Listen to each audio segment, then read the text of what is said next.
So I've got two of these Pioneer CDJ things. Someone brought me in. One, apparently the fader doesn't work on it, and the other one he said give it to service. So I'm gonna have a look, see what I can see, if you can actually hear me, that is. I'm just plugging in the other one now to see what is normal, because I have no idea with these things. Right, so that is that, so that it shouldn't be dancing around like it is on the other one. These buttons are shite on these things. It doesn't work. So yeah, I know what they mean by need to service now. Yeah, this thing's minging inside. Oh dear, oh dear. Yeah, I think once we've sorted the top off out, I'll at least, yeah, clean this out. I'm going to take this bottom part out, or whether I can just clean it up like this, but that's rancid. Yeah, that's probably why the buttons are dodgy. Fucking damn. Yeah, that's probably why the fade didn't work. Damn. I'll just take this jog wheel up to bits. Give that a bit of a clean. There we go, that ring thing is all cleaned up there. That encoder thing there had a massive red hair in it, so I'm surprised that was working at all, but taking the disc off and clean that up, so I can put it back together now. That's all been cleaned up. That's that module rebuilt. Lovely. What the hell? Dear, oh dear. So I've cleaned the tracks on it, and I say it would be alright if it wasn't for this. If you look at the brushes, yeah, that was the side snapped off, so that's going to be a non-starter anyway. But yeah, so if you've got one of these where the tracks have run out and the brushes are okay, you could just transfer the brushes over, and then you'd have a working unit. But those two buttons have been taken off, the replacement ones have arrived, so we'll get them fitted. Just notice as well that it has eaten away that stuff that was on these. Has eaten away at the traces going from there to there. So I'm gonna have to run jumpers, because just there, look, there's a big gap in that one where it's been oxidized away.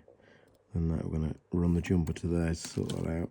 Yeah, that's been soldered. I've also put some UV epoxy on there as well, just to hold everything all in place. So yeah, we now have two new buttons now.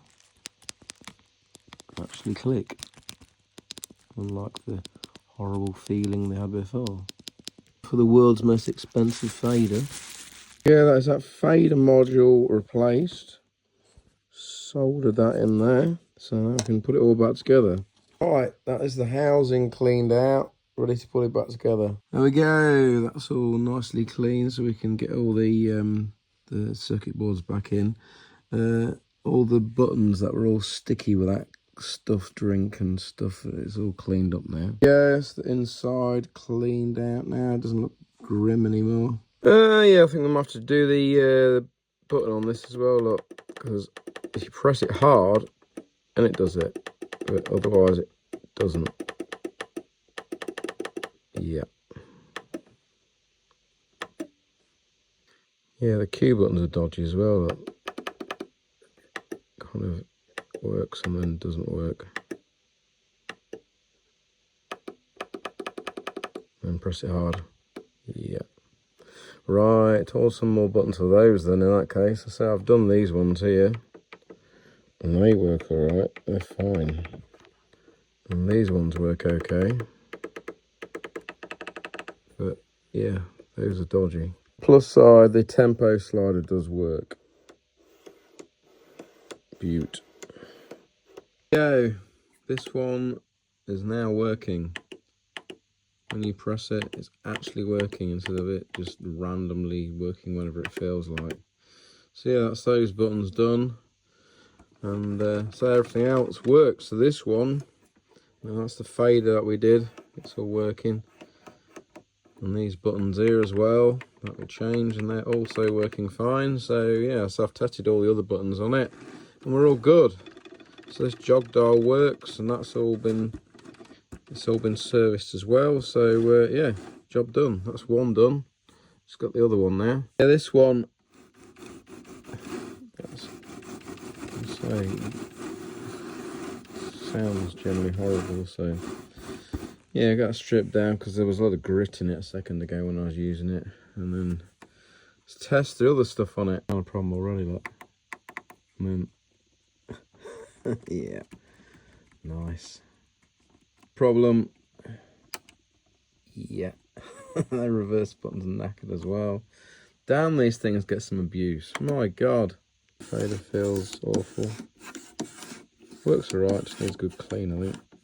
So, that's that one tested. Jog dial needs doing, back buttons needs doing, direction button needs doing, and the tempo slider could do with kind of cleaning up as well. Everything else seems to work fine. Yeah, that's why these buttons are all sticky and manky. I don't understand why Pioneer don't basically, that's the reverse button. Why Pioneer don't put like a membrane underneath the buttons to shield it all? Like, it costs like pennies to do that. And it'd waterproof the whole thing then. Yeah, that's why this basically sounds like a bag of nails when it's spinning around. Let's get this cleaned up. Nice. A bit cleaner now though. Springs have been tensioned up as well, so there's actually some pushback on it when you're scratching or anything like that. Okay. Super smooth now. This is why all the buttons stick basically, because of all this gunk on the back of them, so we'll get them all cleaned up.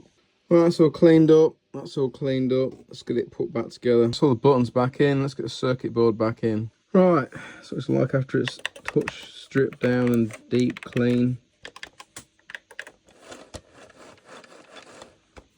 So yeah, let's get the top on and then we can do some testing. Here we go. Testing it now. Nice and smooth.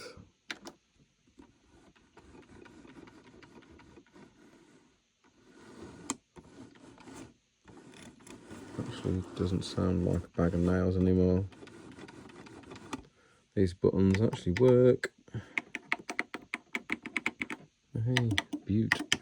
Right, I think I've just noticed, I think these buttons also need doing as well, like the other one, that because if you press on it hard, it plays hard, but if you just tap it like that, it kind of does its own thing. Look. So I think we shall, what's this one like? That Q button's alright, but this one is definitely dodgy. Look. Yeah, I just wanted to test them after I'd done the clean, just to make sure it wasn't anything like this causing it, like the drink in there. But yeah, that needs doing. So let's take it apart again when we'll do that button. And we'll do Q actually as well while we're at it, because look, if you tap it lightly, sometimes it doesn't work. So yeah, we'll do both. That way at least we know it's going to definitely work and the whole thing is going to be actually back and working order. Yeah, that's the Q button and the play and pause button taken off. Yeah, that's those buttons done, so let's get it put back together now. Okay, back together. So now, when we press the button, actually kind of does it, even if you press it really lightly, look. Play, pause.